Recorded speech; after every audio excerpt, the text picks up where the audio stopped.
Hello, everyone, and thank you for joining our webinar today with Dr. Marc Brackett. Dr. Brackett is director of the Yale Center for Emotional Intelligence, senior research scientist in psychology, and faculty fellow in the Edward Ziegler Center in Child Development and Social Policy at Yale University. He is an author on over 100 scholarly publications, a consultant, recipient of numerous awards, and he holds a 5th degree black belt in a Korean martial art. Today, Dr. Brackett will discuss the ways in which emotional intelligence training can enhance children and adults' lives. Emotions matter. They impact learning, decision-making, relationships, well-being, and mental health, and our overall effectiveness, says Dr. Brackett. He will discuss the 5 key emotional intelligence skills of recognizing emotions in oneself and others, understanding the causes and consequences of emotions, labeling emotions using a sophisticated vocabulary, expressing emotions in socially appropriate ways, and regulating emotions to achieve one's goals. Also, he will discuss Ruler, developed by Dr. Brackett, the Yale Center's evidence-based approach to teaching emotional intelligence. Thank you for talking with us today, Dr. Brackett, and welcome. Thank you. You're welcome. So should I just jump right in, Debbie? Yes, go right ahead. Great. So welcome, everyone. My name is Marc Brackett, and as you heard, my day job is I run the Center for Emotional Intelligence here at Yale University. And what I thought I would do for you all today is take you on a journey that we've been on from developing theories of emotional intelligence to practices around emotional intelligence. And our primary work is in this area of prevention, meaning that we're highly interested in giving children and the adults involved in their lives the skills they need to navigate their personal and social lives. So I'm going to jump in. Here's my information on the front screen if you need it at all.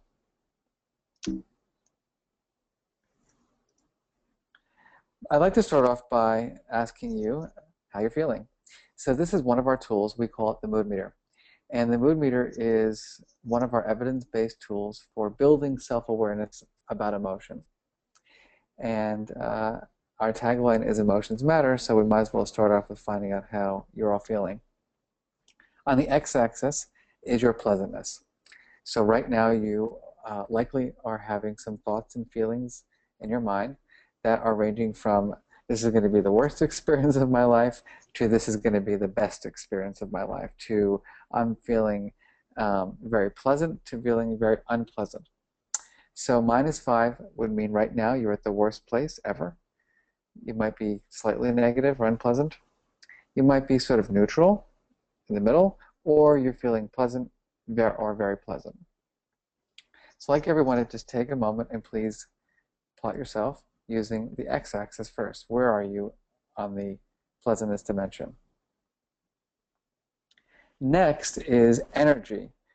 Technically, this is the activation axis.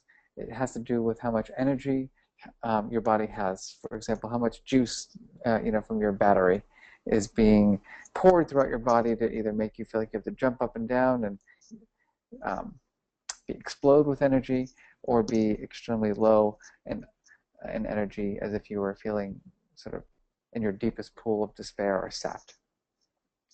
So I'm going to ask you to give yourself a number on the energy axis. And of course, like in any good math class, we cross our axes and create the 4 quadrants: the yellow, the red, the blue, and the green. Yellow has to do with emotions that are very high in energy and pleasant. So words like excited and happy come up for that quadrant. The red, same amount of energy, but unpleasant emotions. The 2 categories that are in this quadrant are the anxiety family and the anger family. The blue quadrant are emotions that are lower in energy and unpleasant, like sad, disappointed, loneliness. And the green are low energy emotions, but that have pleasantness. Words like calm, content, tranquil. So please take a moment and plot yourself.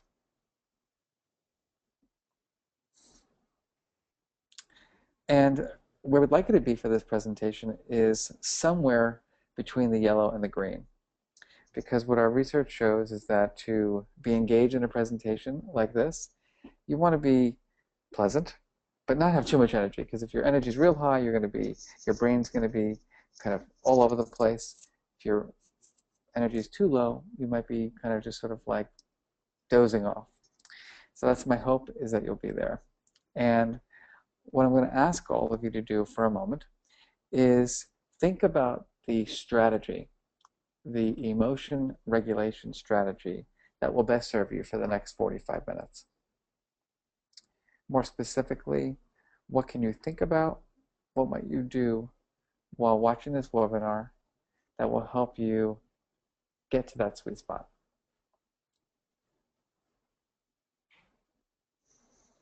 I won't spend too much time pausing since we're recording the webinar, but the goal here really is to think about what your strategies are. And I always ask, how many children every day before they go to school, when they get to school, at the end of school, in the evening at dinner, are really thinking critically about their feelings and especially about the strategy they need to navigate whatever they're about to do, whether it be schoolwork, sports, homework, or sleep time. To get us more actively involved in this, what I'd like you to do is think about your own life. Since this is a workshop, a webinar about you, what I thought might be interesting is for all of us to go on a little roller coaster ride. So if you're sitting at home watching this and you're comfortable, you can just close your eyes and take a nice long inhale, or you can just go along with the words that I say in a few minutes. I'd like you to imagine that it's 5 o'clock in the morning, or whatever time you wake up in the morning. How do you feel when you wake up? Like, what emotions are you feeling? It's breakfast time. Are you eating breakfast or you're not? Are you having a good cup of coffee or not? Are you eating alone or with someone else? Morning time. Perhaps you have to commute to work or school. Think about your activities in the morning. How do you feel during your morning activities? Emails, text messages, meetings, phone calls, work time. It's lunch. Are you eating lunch? Are you alone? Are you with someone else? How do you feel at lunch? It's the afternoon. More meetings, more texts. How do you feel? Commute home. Dinner time. Evening time. It's now time to go to sleep. And you put your head on your pillow. How do you feel? And what we know from our research is that people experience just dozens upon dozens of emotions each day. And our question has been, so why do these emotions matter? And the research that we do and the trainings that we do all are based upon these 5 key areas of why emotions matter. The first is that emotions affect our attention, memory, and learning. Think about it. If you are highly stressed at work, if your son or daughter is being bullied in school, most likely they're experiencing that deep red emotion, perhaps stress or anxiety. And what research shows is that when you're experiencing a lot of stress and anxiety, certain chemicals get released, like cortisol, into our brains that literally shift the way our brains function and impair memory and our ability to learn. From my own experience as a kid who was bullied, I can tell you very straightforwardly that I remember nothing from middle school because of that, because my brain was in survival mode, not in learning mode. Second is decision making and judgment. I might ask all of you to think about a recent bad decision that you made and consider the emotions that were associated with it. We know that emotions drive much of our decision making and judgments. For example, we've done research with teachers and have shown that their mood states bias the way they grade their students. The third is relationship quality. And emotions matter a great deal for relationships because of many reasons. One includes how we display emotions. How many of you really think about going on vacation or having a nice cup of coffee with that colleague or family member who's always angry and disgruntled? What does it feel like to be misread by someone? Obviously, a major focus of this organization is physical and mental health, and we certainly know that emotions are involved in that. Think about deep blue emotions, right? The deepest blue is despair and depression. The deepest red is an anxiety disorder or kind of an emotional challenge like chronic anger. Or deep yellow, right? Manic. So we know that emotions have variations in intensity. And as we move on the mood meter closer to the extremes, we're talking in general going from just general everyday affect and emotions to intense emotions that may result in clinical disorders. And finally, there's everyday effectiveness at school and work. Why do emotions matter for that? Well, what we know about people who, for example, go into leadership positions is that they're able to strategize around strong emotions like disappointment and helplessness. So when they try something out and it doesn't work, what they're able to do is figure out what their needs are and regulate those strong emotions as opposed to suppress them. Or, unfortunately, like many schools do, trying to get kids to not even think about their emotions and only their goals. And by doing so, in my opinion, are making kids oftentimes feel worse, feel more burnt out, and crumble. Now, the question we've always had in our center has been, so we have these reasons why emotions matter. What do we do with our emotions? And that's when, in 1990, my mentors, Peter Salovey and Jack Mayer, defined and coined the term emotional intelligence. And what they asserted in their research was that emotional intelligence is an ability, it's a capacity to monitor one's own and others' feelings, so paying attention to those emotions, to discriminate among the different ones, like knowing when you're angry versus sad, and to use that emotion information to guide your thinking and your behavior. Now, the question is, what are the actual skills of emotional intelligence? And what we know is that we can break it down into 5 critical skills. The first is recognizing emotion. This is identifying emotion in oneself and others by interpreting facial expressions, body language, vocal tones, and even our own physiology. So again, thinking about our own emotions, it's paying attention to what feelings am I having on the inside, by mostly paying attention to your physiology and your subjective experience, but also identifying the emotions of others through these different modalities.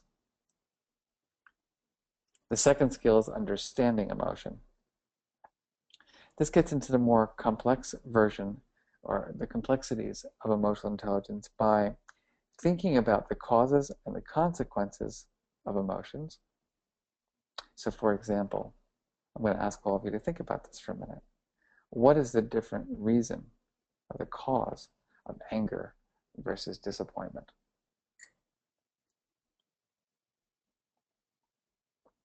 And what we know is that anger is an emotion that's typically caused through a perceived injustice, a disrespect, a wronging, whereas disappointment is caused by expectations not being met.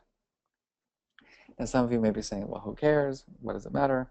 Well, from our perspective, it matters a great deal, because what we want to do is help children become more granular, and adults for that matter, about their emotions, so that they can use that information to guide their thinking and actions, their behavior, the way they may manage that emotion. So I always give the example of when I was a student of the martial arts in my teenage years. I was devastated when I failed my yellow belt test, because I had gone into the martial arts to really help me have more security and self-esteem. And I didn't expect that I was going to fail this test. I thought, wow, I'm a smart kid, I can do this. Didn't do such a great job. And when I completed the test and then realized that I failed, I felt complete disappointment. I felt a little hopeless, actually. And the last thing that I needed was somebody to say to me, Mark, you should have worked harder. Mark, you could have done this. What I needed was someone to help me manage that feeling of shame, of disappointment, of hopelessness. So knowing, and I probably acted angry in terms of like demonstrating, because it's not cool for a 13-year-old boy to show disappointment and sadness. You sort of mask it with anger, but nevertheless, the deep-rooted feeling was disappointment. So getting at that underlying cause is critical for our work. Because what we know is that our emotions influence or affect the way we think, how we learn, how we make decisions, and our behavior. Labeling emotion is the third skill. This is having and using a sophisticated vocabulary to describe the full range of emotions. When we think about this skill, we can talk about the intensities. So as you see from this flower by Robert Plutchik, you go from feeling serene to joy to ecstasy, from being sort of bored to disgust to loathing, annoyance to anger to rage, feeling apprehensive, fear, and then terror. So emotions have intensities. And what we want to be able to do is articulate clearly, I'm not really angry right now. I'm just annoyed. I'm not feeling just happy. I am ecstatic. I'm not tranquil. I'm actually feeling serene. I'm not down. I'm devastated. I'm hopeless. Having that granularity gives us more understanding. The fourth skill of emotional intelligence is expressing emotions. And in the end, this is really knowing how and when to express emotions, including school rules and home rules. So very specifically, what we know is that there are rules associated with our own comfort level with emotion. We call those just general emotion expression. So for example, if you're an introvert or an extrovert, you might be comfortable expressing certain emotions over others. There are social norms, like your house rules versus your friend's house's rules, or this school versus that school, or this university versus that university. And then there are larger cultural norms, like my work in Korea, in the martial arts, very different than the kind of martial arts studio mentality in New York City. So this skill is critically important because it takes into consideration the role of culture. Finally, the fifth skill of emotional intelligence is the regulation of emotion. And this particular skill helps us think about the strategies that we use to manage our emotions effectively, or not. So knowing and using effective strategies to do a variety of things, prevent unwanted emotions. So knowing that there's a test that you're feeling anxious about on Monday can help you prevent yourself from having a panic attack if you start planning earlier on. Reducing the unwanted emotions. So you're automatically feeling angry and you want to downregulate. Sometimes you need to create emotions. So on a webinar, for example, it's very hard to create a lot of enthusiasm because we're all sitting at our desks watching slides and listening to somebody speak. So how do you inject humor? How do you ask people to reflect on something to make the point? Would be initiating emotions. I often say, how many of us had a good day? People raise their hands. How many of you had a good day and someone sort of like is a dream stealer? It happens. So what are we doing to help us maintain positive emotions? And sometimes you just got to boost the energy in a room. You got to enhance an emotion. The specific strategies are, here are two examples.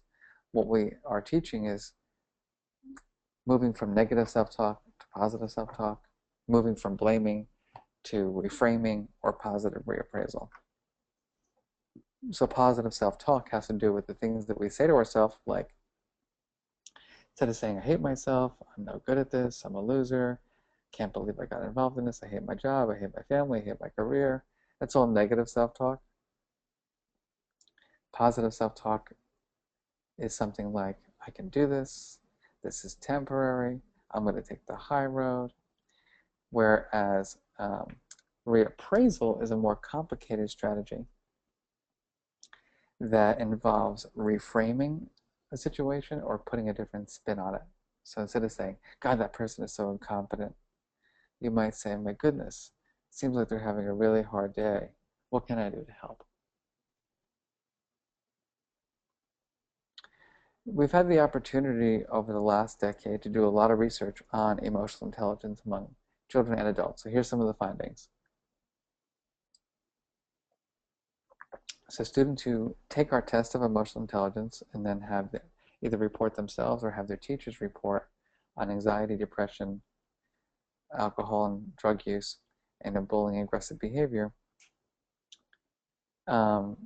show what we might expect, that people who have these skills of emotional intelligence have less anxiety, they're less depressed, they are less likely to abuse drugs, alcohol, and cigarettes, and they're less likely to engage in aggressive or bullying behavior.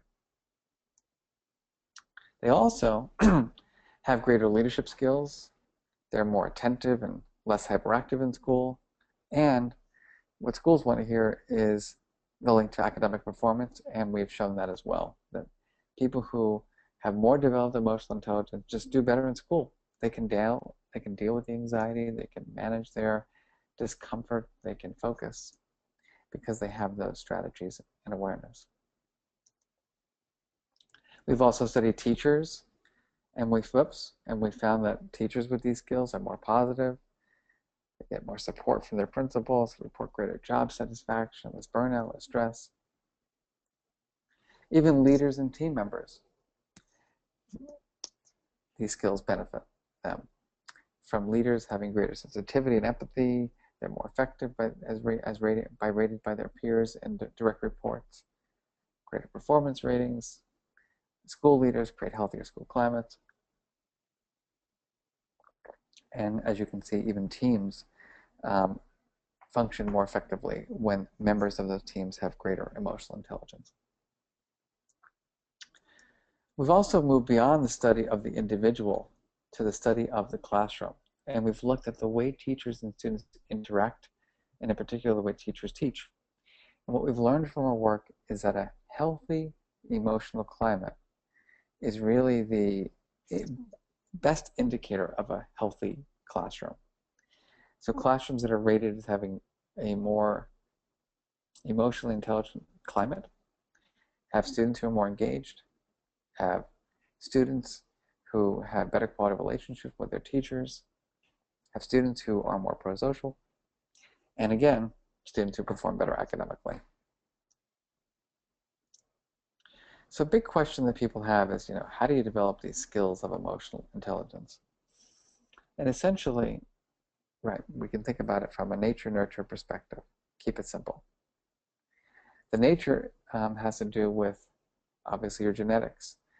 Has to do with how well developed the areas of your brain that are associated with each skill of emotional intelligence have literally developed.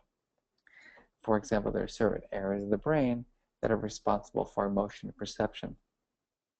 Certain people are more developed in that area than others. The nurture piece has to do with what you learned over the course of your life about emotional intelligence. So I always joke that I grew up in a family with a very neurotic mother and an angry father.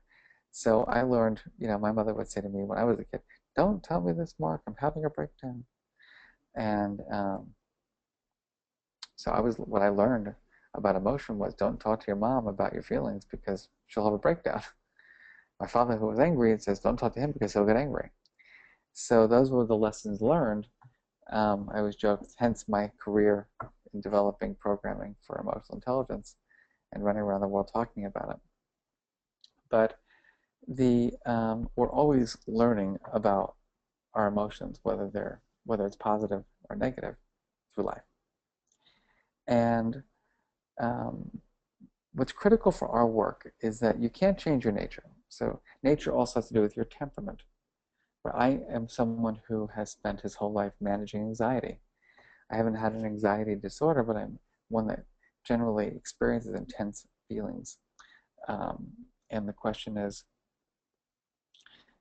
what kind of skills do I need to become more aware of those feelings, to differentiate them, and to manage them effectively?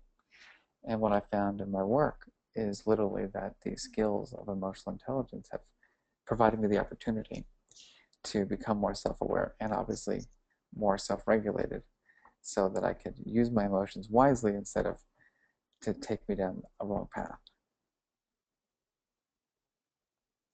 So I think we're here because the question is, what concrete tools are available for leaders and schools and even us as individuals to create a healthy school climate and to develop everyone's emotional intelligence and social emotional skills.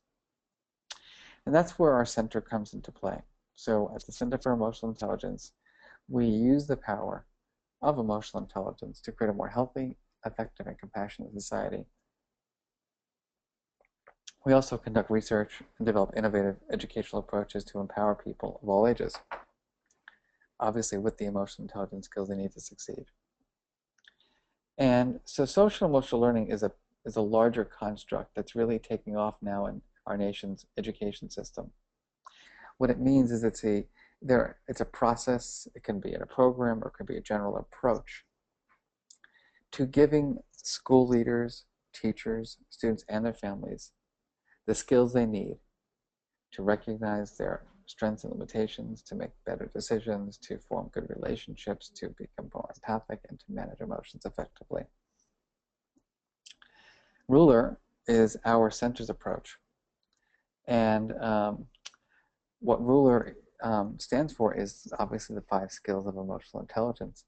And it's a program that involves all stakeholders, that should be an S, is rooted in emotional intelligence theory.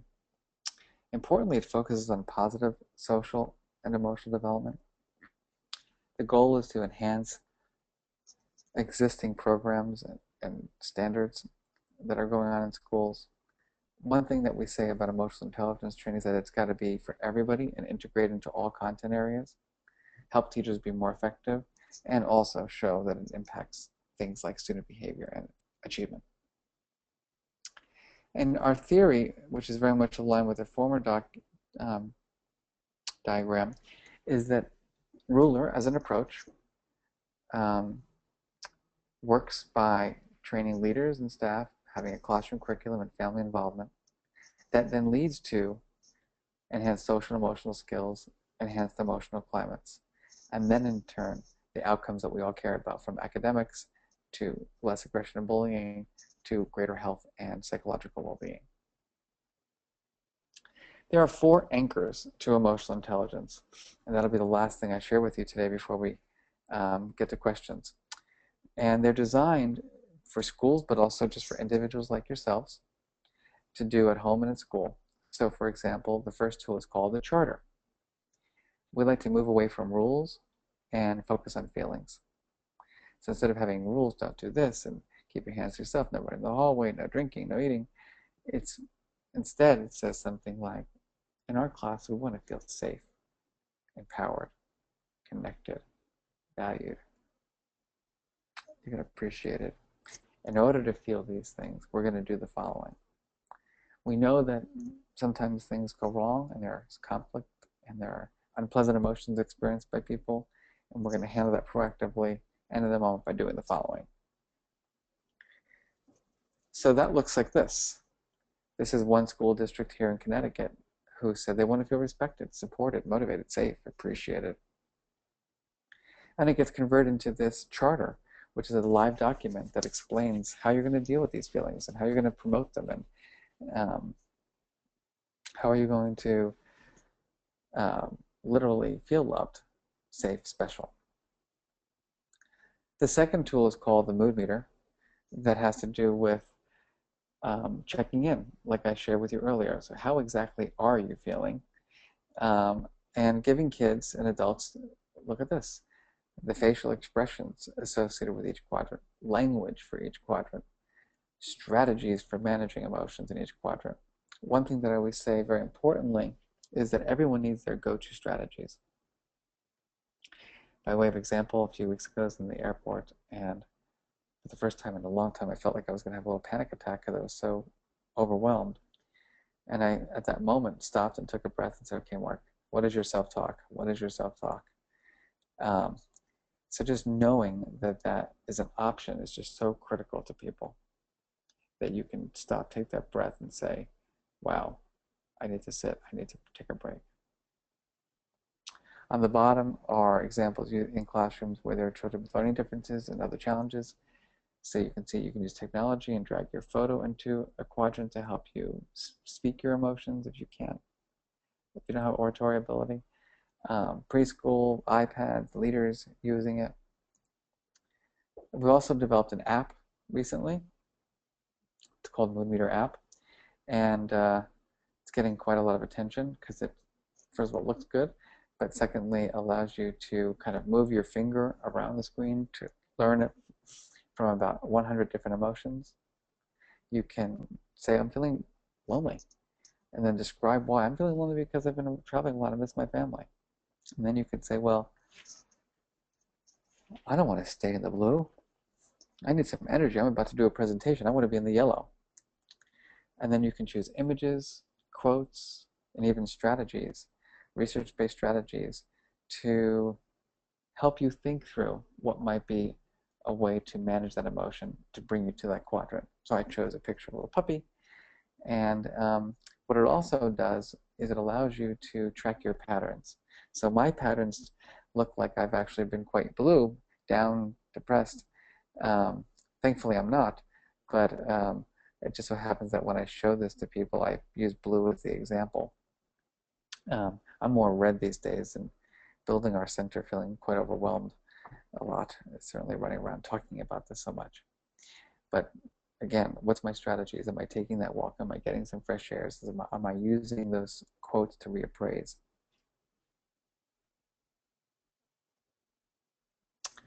The third tool we call the meta moment. I'm going to ask all of you to take a moment and just read this for a second.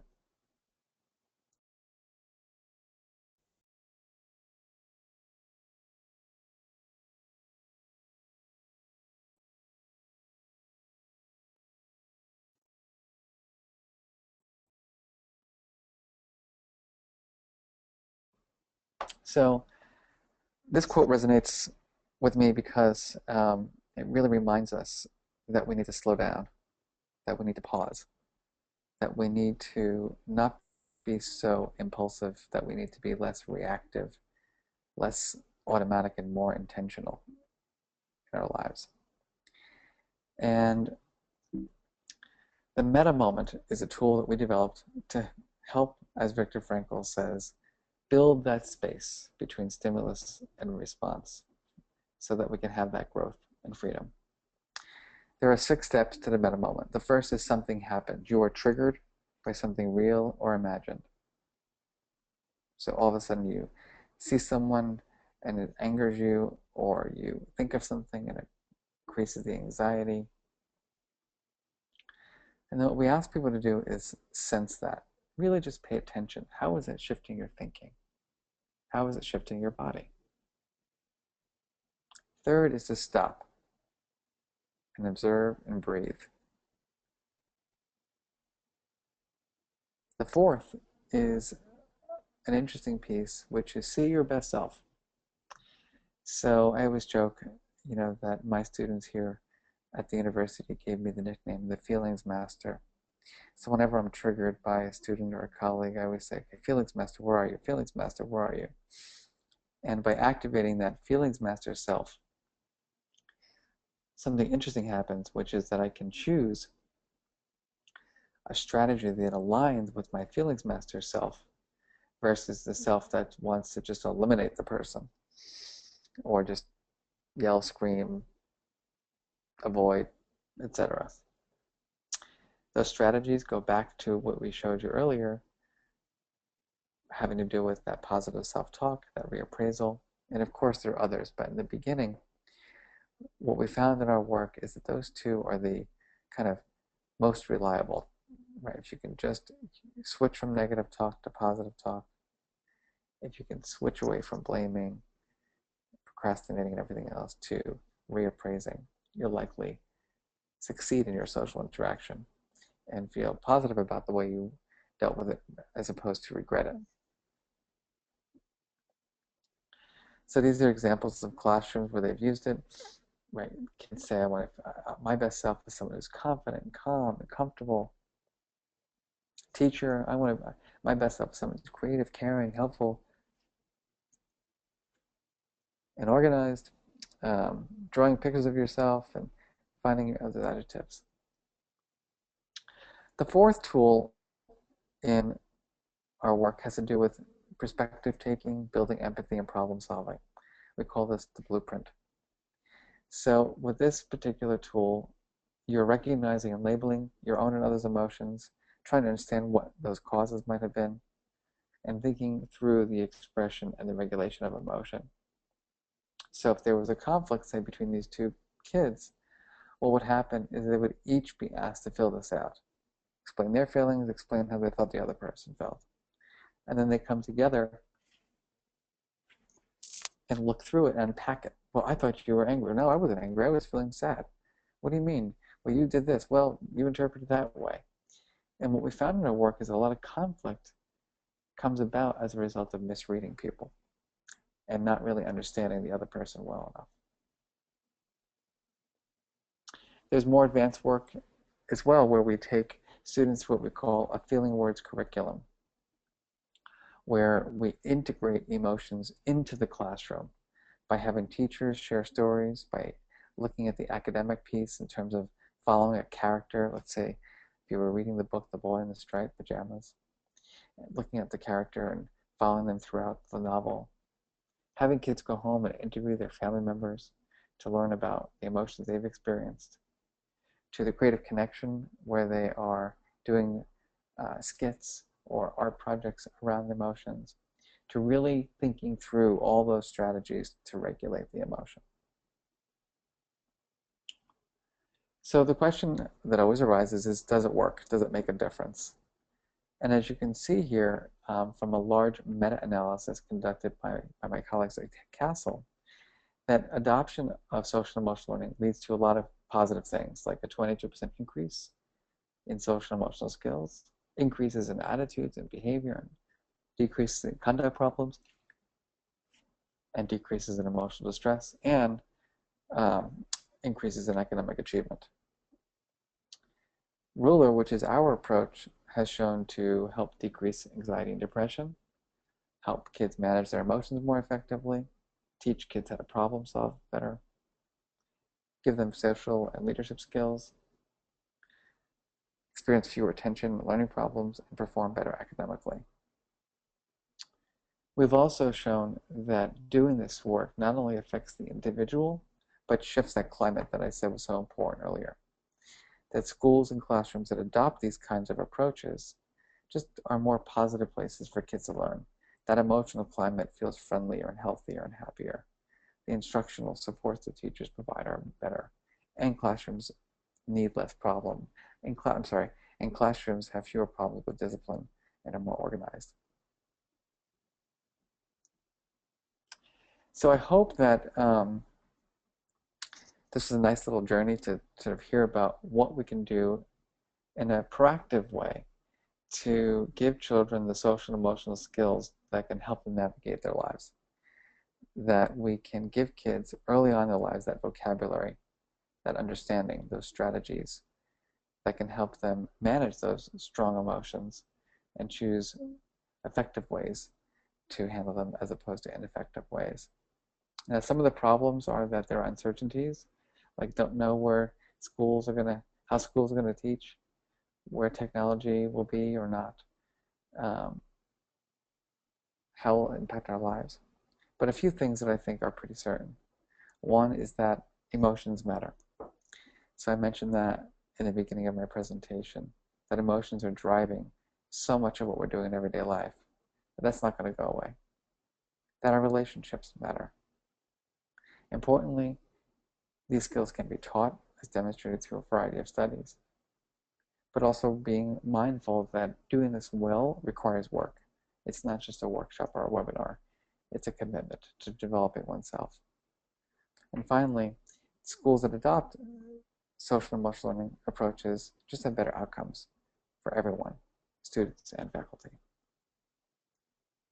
So now that I've wrapped up my presentation, my question to you again is, how do you feel? Did you use your strategy that you mentioned earlier to go to that sweet spot? Are you in the yellow? Are you feeling excited and energized about this work? Are you feeling calm and content? Are you disappointed? Are you enraged?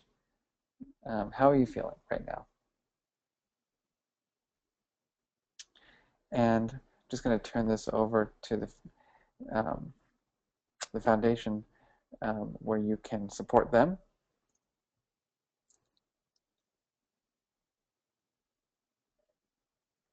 So this link will be available. And finally, I just want to thank all of you for your attention. I know I just talked for 40 minutes or so, and that could be challenging to just listen for 40 minutes without being able to interact, but I would be delighted to answer any questions that you might have right now. Thank you.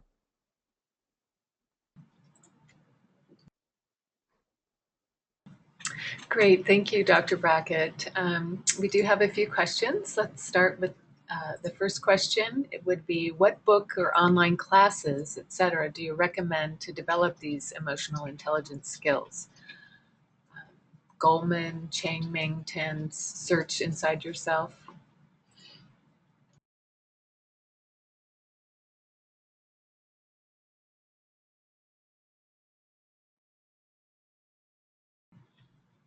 Dr. Brackett, did we lose you?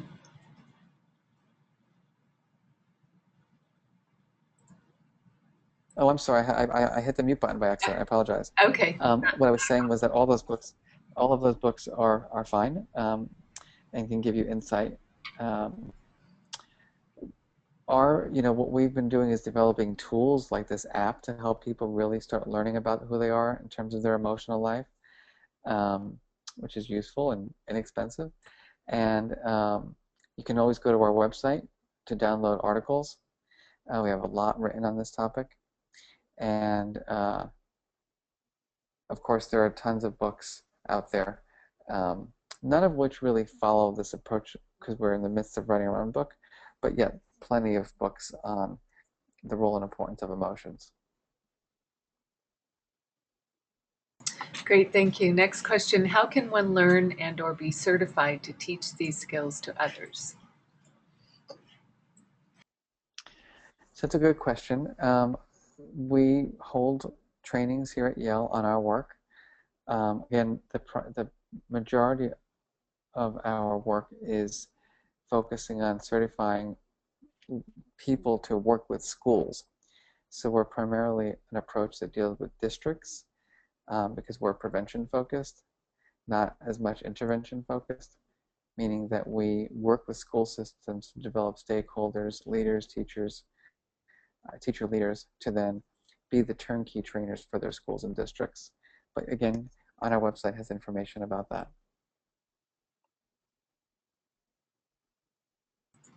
Great, thank you.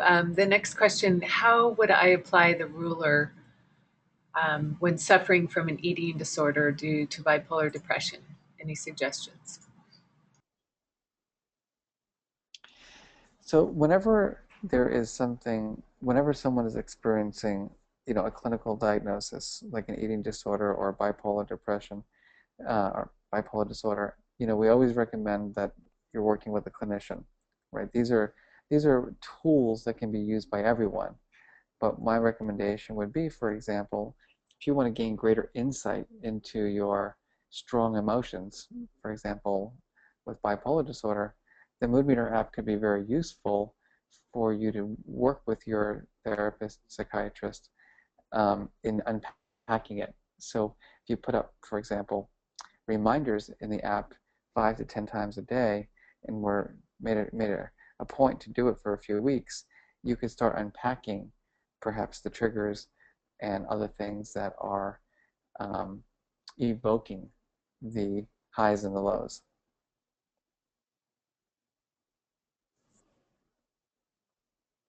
Great, thank you. Are there professions that lend themselves to very bright people with deficient emotional intelligence? That's a trick question. Um, so I think there are professions that require you to use these skills more than others. So hopefully, people who go into the counseling, social work, psychology field are more developed in this area. Certain types of doctors are more prone, right? If you're a pediatrician versus a pathologist. Um, uh, so just like other people who are tall are more likely to be politicians or be runners or basketball players, people who have emotional intelligence are hopefully going to use those skills in a career that will help them uh, express those skills in positive and productive ways. So there are differences. Um, they're not huge.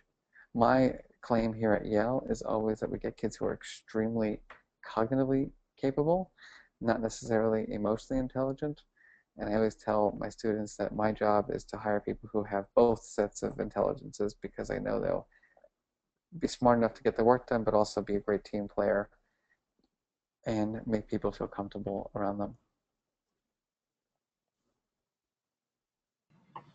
Excellent. Next question. How do you suggest that parents use ruler techniques with their children whose teacher is using them? So we have a whole family engagement component of our work, and every one of the tools that I explained today can be used at home. There's no reason why a parent can't have a mood meter placemat, use the app, draw one, and just start building that emotion vocabulary, asking those questions in the morning. How are you feeling? Oh my goodness, you're in the red. What can I do to help you? What's happening? Why are you in the red? Oh, I'm afraid of this. I'm in this. Let's think about some strategies. What can we do to help you? People make family charters. So I was asking family members to sit around at the dinner table and talk about how they want to feel. What are they going to do to have those feelings? Same thing with a meta moment, right? No reason why a parent can't think about who their best self is and try to activate that best self when they're triggered by their kid. So everything we do in school can be applied at home. Great, thank you. Um, do you have suggestions for activities that increase access to emotional intelligence, such as possibly yoga, meditation? Yeah, I think you have to think about which of the skills that you want to develop. So if your challenge is dealing with stress, the regulation of emotion, then doing yoga meditation can be very useful. If you're trying to develop the skill of recognizing emotions in other people, you got to get out in the world and start looking at faces and watching movies and taking quizzes and sort of just really paying attention to the face and looking for the different muscles movements. If you want to build your vocabulary, start when you're reading books, start pulling out the emotion words and you can build your mood meter wall at home with all the different words in each quadrant. Um, if you want to understand the causes of emotion, start asking better questions. So it looks like you're feeling angry. I'm not sure, what happened. And start making the connection between the cause and the emotion.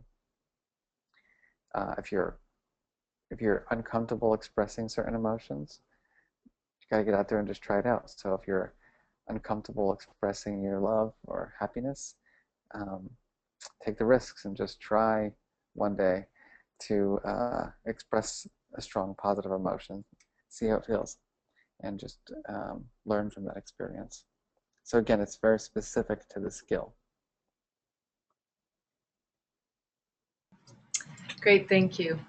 You had mentioned earlier the emotion of being disappointed. What would you do how do you make that a positive outcome? Disappointment.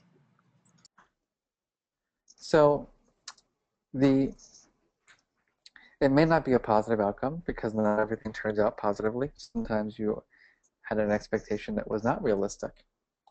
I just want to put that out there. We want to be authentic with our experiences, not necessarily always try to make things positive.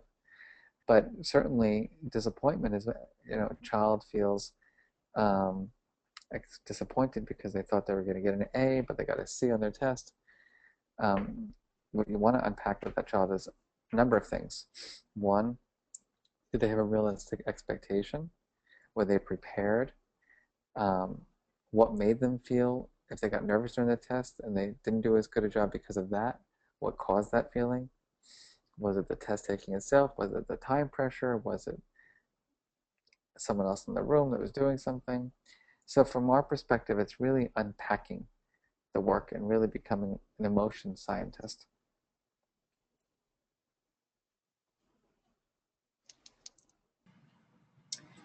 Great, thank you. Do you have an opinion about Sean Ecor and his positive psychology teachings as they relate to building emotional intelligence?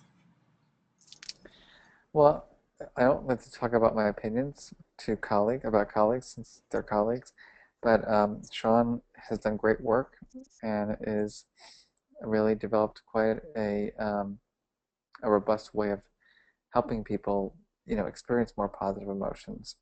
So if that's something that's part of what you need, I think it's a great source.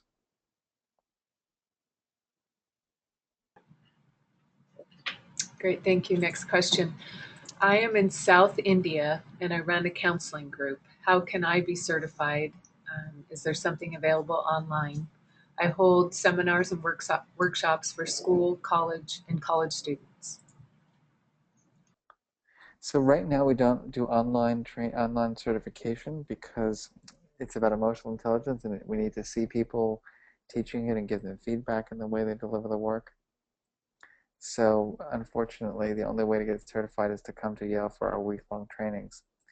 But we are building online courses for people to take to learn about these skills, but not to certify people. It's a much longer process to certify people.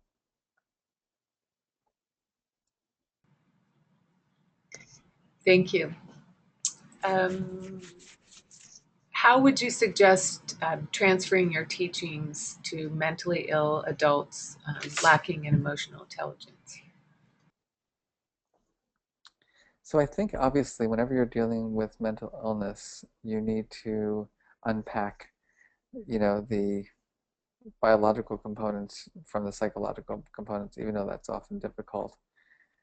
Um, but working with a therapist, or a clinical psychologist or whoever you're being treated with or by, um, is a way um, is a great way to build these skills. So we're training clinicians on our work on emotional intelligence, so they have yet another set of tools, right? That mood meter to get them to really help their patients unpack their emotions and become more granular in their awareness of their feeling states can be very, very useful.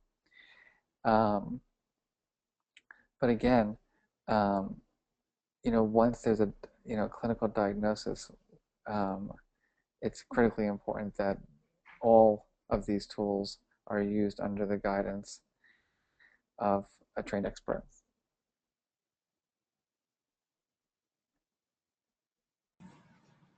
Wonderful. Thank you for that answer. And it looks like that was the last question. So I just want to say thank you and remind everyone that this webinar is recorded and will be archived on our website if you would like to share it with others or watch it once again at your convenience. Thank you very much, Marc, for joining us and sharing your expertise today. Thank you very much. Have a great day. Thank you. You as well.